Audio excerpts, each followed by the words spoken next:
PRI suka penuh ini. Mana? Kalau besar penuh. Penuh. Tapi sekarang besar sebentar kan. Kuat lagi surutnya. Karena udah besar kan.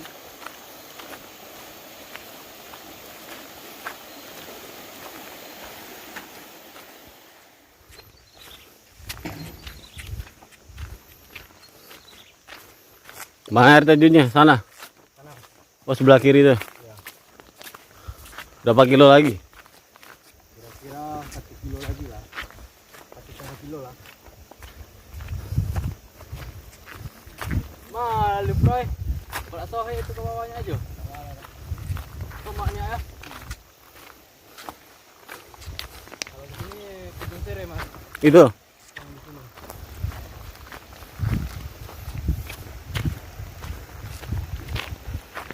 Ang betul malu bawa aja. Ya. Kayak di rumah Bu. Kita bunyi dah. Agak enak untuk bunyi dan sama. Ang aja itu bunyi dah. Ang ada di situ. Ya. Kayak ini aja. Yang sebagainya. Kemana di mana?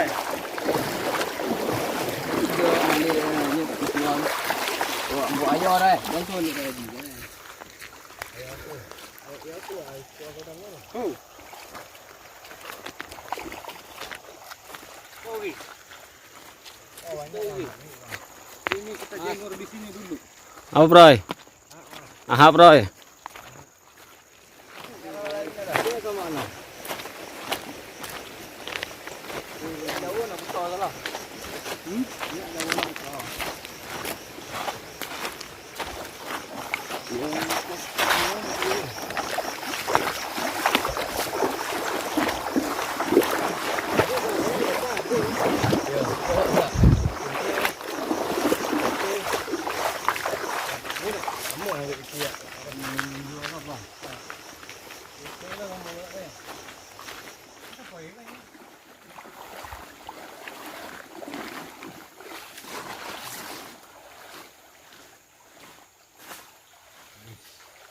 Apa tuh?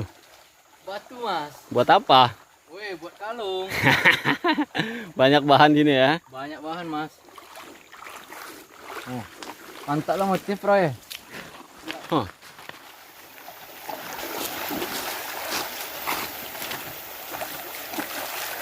Waktu pergi ke RT yang kemarin, Mas. Ini mau dikasih juga.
Nanti dibuang.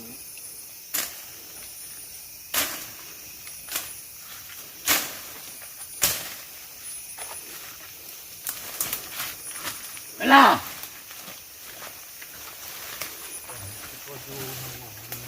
Tak jalan ke apa?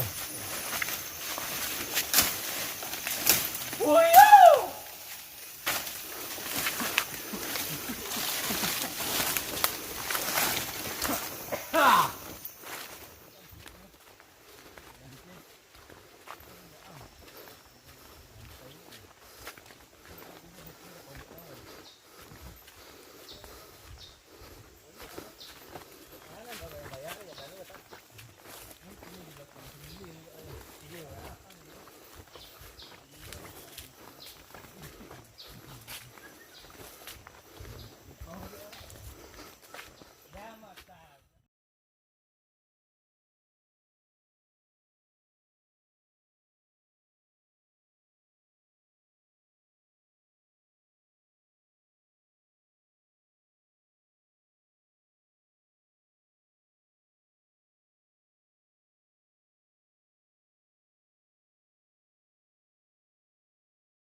Apa lagi tuh?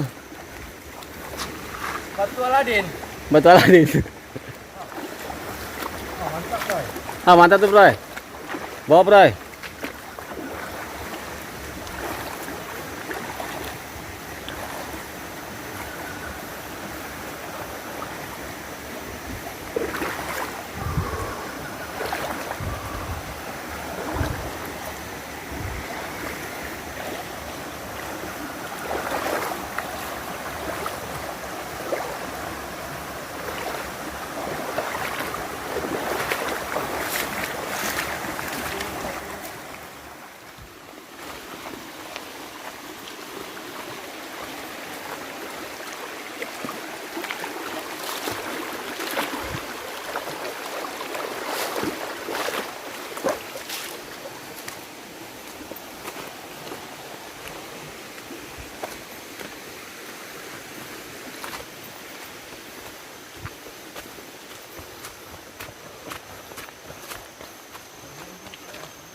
Ini apa air terjun tingkat pertama? Tingkat pertama.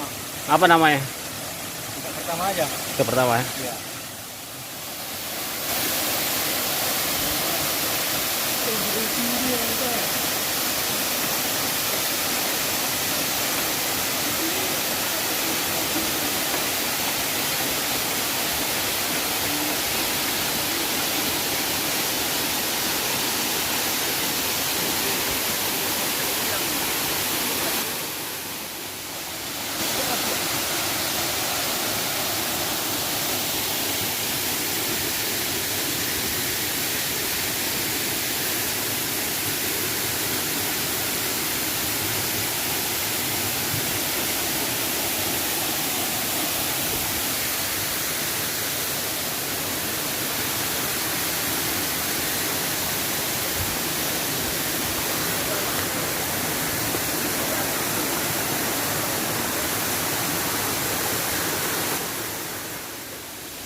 Jalan motongnya sini mas. Jalan motongnya nanti kebun tuh. Kalau jalan bagusnya sini. Jauh mutarnya. Jalannya kecil. Jalan motong nih. Jalan motong kita atau jalan lurus aja kita? Jalan motong kita Mas Tebeng. Oke.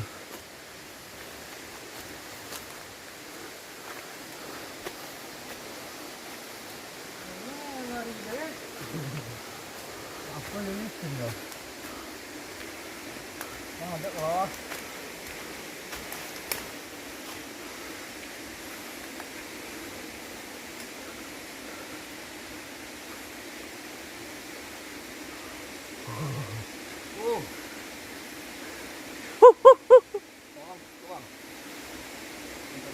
Sampai enggak bang.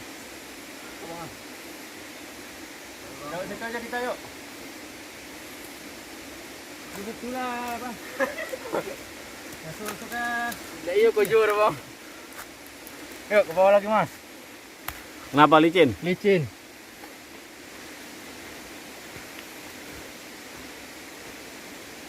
Licin sekali ya. Wah.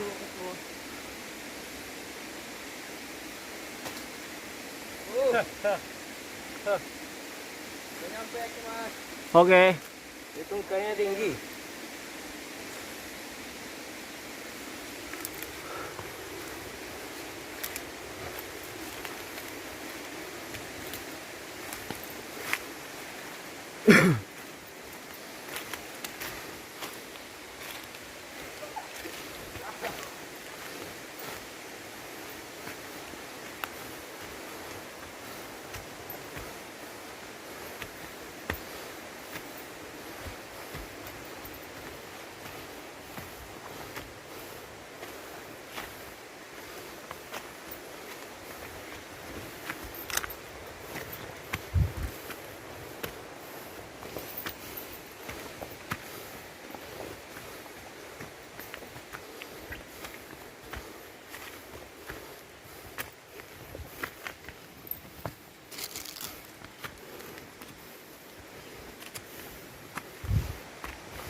Ini kurang dia lewat ya.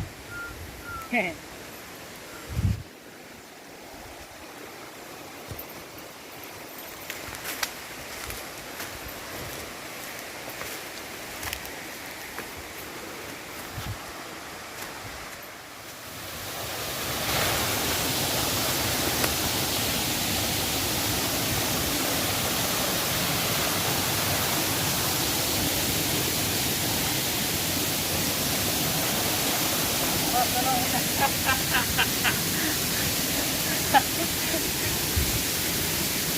Terima kasih mas.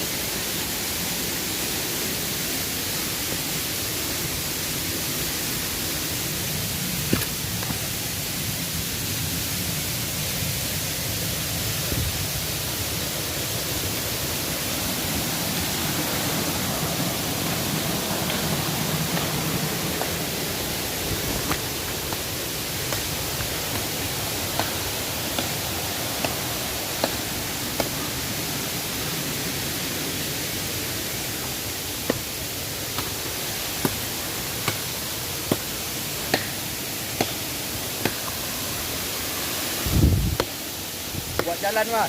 Oh, ngalangin jalan ya. Ya. Ini apa? Tadi berapa? Yang kedua. Ini kedua. Ya.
Sangkut tuh.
welcome back to Beber Membeberkan. Salam jumpa lagi, masih bersama saya Sementara Tommy. Mungkin Anda sudah melihat sedikit cuplikan gambaran tentang wisata tepatnya yang berada di Kabupaten 50 Kota, yaitu wisata Kepalu Banda. Alhamdulillah sore hari ini saya sudah bersama salah satu seorang pengurus atau pengelola wisata tempat ini. Nanti kita akan ngobrol banyak. Nah, sebelumnya mungkin kita perkenalkan dulu namanya. Nama siapa, Bang? Perkenalkan, nama saya Muhammad Yahdi, bisa dipanggil dengan Yadi. Jabatan saya di sini kebetulan sebagai ketua pengelola objek wisata Kepalu Banda, Nagari Taram, Kabupaten 50 Kota. Oke, ada hal yang menarik. Nah, selama beberapa hari, mungkin beberapa minggu sampai sebulan ini saya berada di sini. Banyak sekali pelajaran-pelajaran yang saya dapatkan di sini. Karena wisata Kepalu Banda ini menurut saya adalah salah satu wisata alam yang cukup asri dan mandiri. Kenapa disebut mandiri? Karena masih dikelola oleh pemuda di sini. Nah, untuk lebih jauhnya hari ini, kesempatan hari ini, kita akan ngobrol lebih jauh, mengupas sebenarnya bagaimana sih bisa mengelola wisata Kepalu Banda secara mandiri oleh pemuda, terus bagaimana koordinasinya. Mungkin sebelum jauh ke situ kita tanya dulu sejarah awalnya Kepalu Banda ini seperti apa oleh Bang Yadi ya. Bang Yadi manggilnya ya? Apa ya. Udah nih? Udah. Udah Yadi. Oke, udah Yadi. Nah, sambil santai bisa ceritakan sedikit sejarah singkatnya Kepalu Banda ini sebelum jadi tempat wisata ya. Kepalu Banda ini sejatinya itu, Mas, itu bukan ditempatkan atau digunakan untuk wisata. Tapi Kepalu Banda ini adalah kepalanya saluran irigasi untuk mengairi sawah-sawah penduduk, dan saluran air ini juga sampai ke tengah-tengah perkampungan penduduk. Jadi seiring waktu berjalan, karena alamnya yang cukup indah, yang cukup berpotensi, kita mempunyai sumber daya alamnya. Jadi pertama sekali yang kita tingkatkan itu yaitunya kita benahi yaitunya sumber daya manusianya. Sebagai anggota pengelola Kepalu Banda itu harus memenuhi yang namanya hospitality. Di dalam hospitality itu yaitunya pengelola itu wajib memberikan kenyamanan. Keamanan. Oke, berarti sebagai tempat wisata memang saluran air ini untuk menghidupi irigasi perairan persawahan masyarakat ya. Iya, memang digunakan. Nah, menjadi tempat wisata itu sejak tahun berapa? Sebenarnya sejak tahun 90, Mas. 90. Iya, tahun 90-an itu tempat ini dikunjungi setiap hari raya kurban. Hari raya kurban. Iya, kita mengadakan kurban. Bagaimana tradisi kita warga Taram dulu? Kita membantai kerbau di sini atau membantai kabau, bahasa Minangnya, supaya hasil panennya itu meningkat. Ya. Kalau Itu di digunakan. Jawa seperti kayak sedekah bumi. Ya, benar. Nah, prosesi ucap syukur pada alam. Iya. Pada pencipta ya. Iya. Nah, kita akan ngobrol lebih jauh lagi nih tentang pengelolaannya. Mungkin tadi sedikit gambaran sejarah singkat tentang Kepalu Banda ya. Sebelumnya memang saluran air ini untuk menghidupi kehidupan masyarakat tani khususnya di sekitar wilayah Taram. Nah, untuk pengelolaannya nih kan kalau nggak salah masih dikelola oleh pemuda. Untuk kerjasamanya ke instansi itu gimana kan? Apa ada hal-hal yang rumit atau memang kayak gimana tuh, Bang? Karena masih banyak tempat-tempat lain yang membuka tempat wisata, mereka juga masih bingung untuk menata situ ya. Nah, Kepalu Banda ini sebenarnya adalah sumber pendapatan utama Nagari Taram. Untuk tahun 2019, setoran kita ke Nagari itu lebih kurang 170 juta. Di tahun 2020 karena adanya COVID, kita sering tutup, kita masih tetap store lebih kurang 70 juta. Dan sampai saat ini setoran kita udah mencapai 70 juta. Jadi bagaimananya kita selalu diberi stimulus oleh Nagari, terutama Pak Walinya, Pak Devrianto Ifkar, memberi stimulus. Bagaimana pemuda ini atau pengelola ini atau pelaku wisata di Kepalu Banda ini sebagai etalase marwah, bagaimana apa itu masyarakat Taram, bagaimana masyarakat Taram itu di sanalah ditunjukkan ke halayak ramai bagaimana masyarakat Taram itu apa masyarakat Taram itu di sanalah. Jadi kita tunjukkan bagaimana karakter masyarakat Taram itu melalui pengelola kapal banda. Berarti cara pengelolaan memang bisa koordinasi lewat nagari ya. Iya. Pernah nggak sih dinas wisata gitu minta untuk mereka yang ngelola atau gimana gitu? Sampai saat ini belum, kan menurut peraturan kementerian bahwasanya sumber daya di suatu tempat itu betul-betul dimanfaatkan oleh daerah tertentu. Supaya bagaimana kita mencontoh daerah-daerah lain kayak di Jogja itu desa Ngelanggeran. Kita persis sama dengan desa Ngelanggeran dan sejarahnya pun tetap sama. Dari dulunya desa Ngelanggeran itu disebut orang desa miskin, sampai saat ini karena destinasi wisatanya meningkat menjadi desa terbaik, desa wisata terbaik di Asia Tenggara. Dan umum rata-rata pendapatan penduduknya jauh lebih meningkat 1000%. Kita itu sebagai acuan kita di sini. Acuannya ya. Iya. Berarti sampai saat ini masih kuat dikelola secara pemuda ya, Iya. mandiri ya. Dikelola kita kan mengelola kapal banda ini kan berbasis masyarakat. Manfaat dari kapal banda ini berdampak secara khusus ke masyarakatnya, terutama itu di bidang ekonomi. Oke, ini luar biasa ya, mungkin teman-teman lain bisa dicontoh ya. Tapi pernah nggak ada kejadian atau ya mungkin bukan rahasia umum lagi ya? Ada nggak sih oknum-oknum yang suka iseng gitu minta-minta jatah apa gitu kan? Itu memang itu sudah rahasia umum. Udah rahasia umum kan, pasti setiap ramean Ya. banyak di sini apa gimana?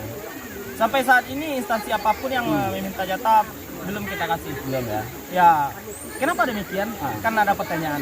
Kenapa demikian? Kenapa kita tetap kokoh? Kekuatan kita cuman kekompakan, Mas. Kompakan ya? Ya, kalau seandainya kita kompak, kita itu kuat. Jadi pertahanan utama kita itu adalah solidaritas sesama pengelola.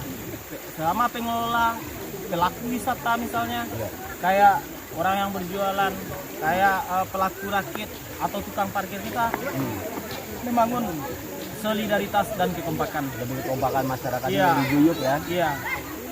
Nah kalau ini nih kan banyak juga pedagang-pedagang yang ada di sini nih. Kalau kita itu apa memang asli warga sini atau memang ada warga lain atau gimana itu? Itulah yang akan yang banyak dipertanyakan orang-orang kepada kita, kepada saya secara pribadi. Bagaimana pengelola ini bisa mengelola suatu destinasi, padahal pengelola atau pemuda di sini tidak mempunyai selebar telapak tangan tanah di sini. Nah, jadi rahasianya gitu. Kita selalu terintegrasi. Jadi orang yang berjualan di sini itu adalah pemilik tanah. Oh, rata-rata pemilik tanah Tuan semua tanahnya ya? atau tuan takurnya. Jadi kita ramaikan kapal banda ini dan dia mendapat manfaat dari keuntungan dia berjualan. Luar biasa ya. Tapi pernah nggak ada orang apa nyari tempat buat usaha buka kayak di tempat-tempat wisata lain gitu kan? Kan nggak sedikit ya tempat-tempat wisata, ada resort-resort ya pemiliknya orang-orang luar lah ya kan. Di sini pernah masuk kayak gitu apa emang warga sini udah punya kompakan hukum tersendiri buat antisipasi kayak gitu? Udah banyak, Mas. Udah Kalau banyak itu ya? pertanyaannya udah banyak. Nah. Dari kunjungan kita aja, mudah-mudahan ini bukan kesombongan. Iya. Di hari Minggu aja kita kunjungan itu 6.000 orang. Satu hari hari Minggu itu 6.000 orang. Itu sudah pasti sudah nampak dampak oleh investor.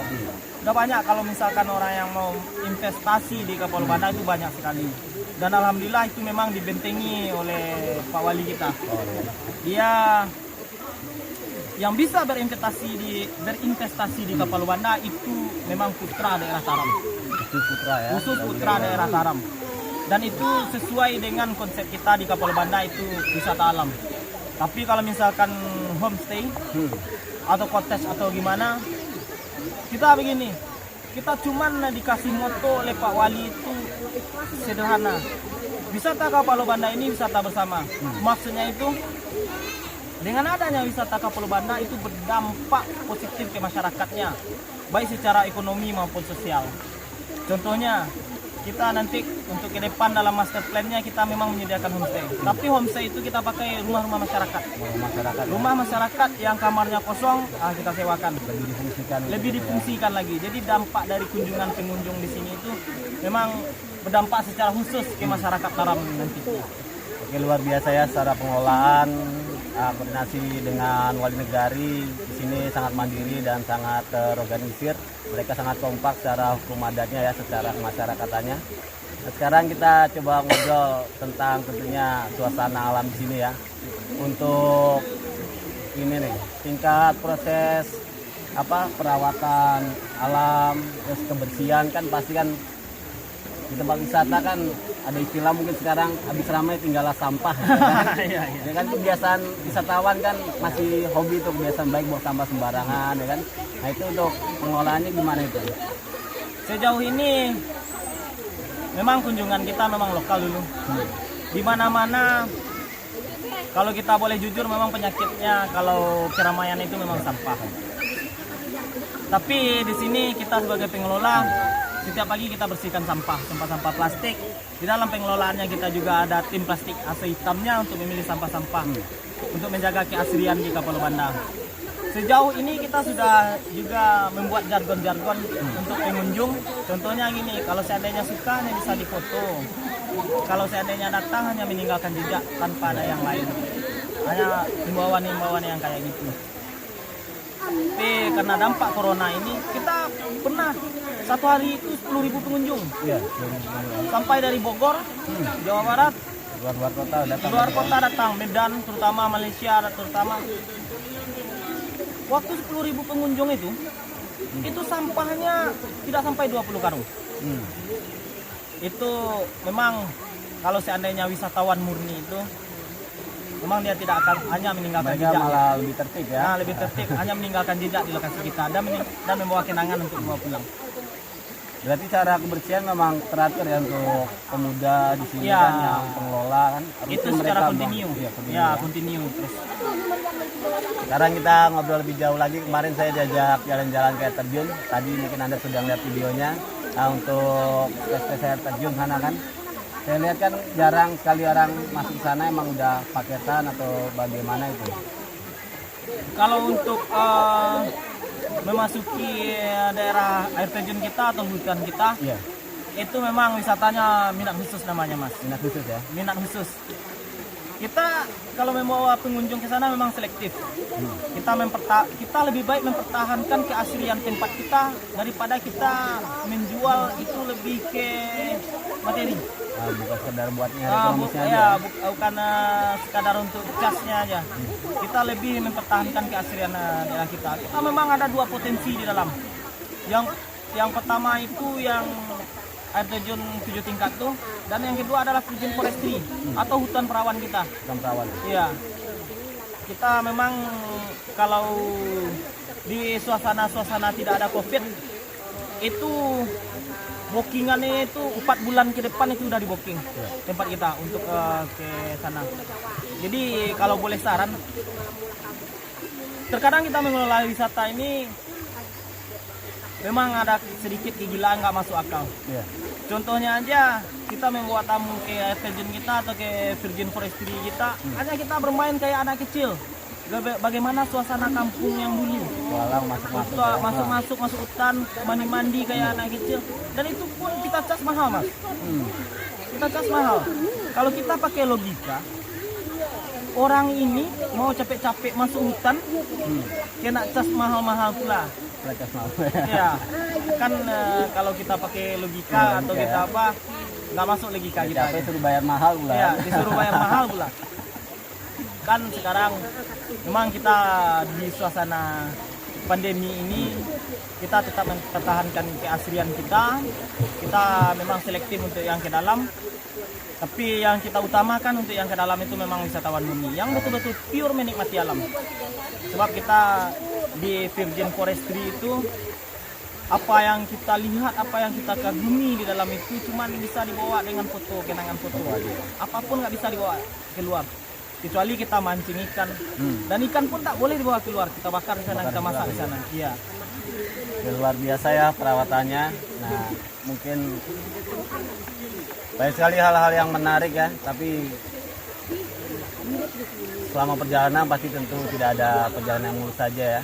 Kira-kira pernah nggak terjadi musibah gitu kan? Kayak misalnya orang-orang bermain terus ada yang mereka selam atau kecelakaan secara nggak terduga gitu kan? Udah ada yang pernah kayak gitu?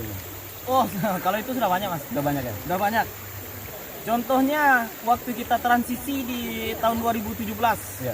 Di tahun 2017 transisi antara Karang Taruna. Dulu pertama yang mengelola kapal Banda itu kan Karang Taruna. Karang Taruna Jorong Tanjung Atas.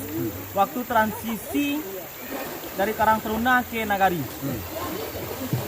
Dan kebetulan yang mengelola kapal Banda ini agak rancu, atau pemudanya atau orang Nagarinya agak rancu. Jadi selama sebulan itu dari masa transisi kita ada kecelakaan, 2 orang anak itu meninggal. Anak itu meninggal? Iya. Tenggelam dia? Tenggelam di sini. Dan akhirnya tetap dikelola pengelola, dan sejauh ini memang wisata kita ini wisata alam, tidak lepas dari aksiden. Tapi kita bertanggung jawab. Contohnya kalau misalkan ada yang terjatuh, kita bawa ke puskesmas, kita bawa ke rumah sakit umum, pokoknya kita rawat sampai selesai. Kita yang paling penting bagi kita itu adalah pelayanan. Pelayanannya berarti pengelola di beberapa spot itu memang standby sih. Memang standby untuk menjaga. Kalau dulu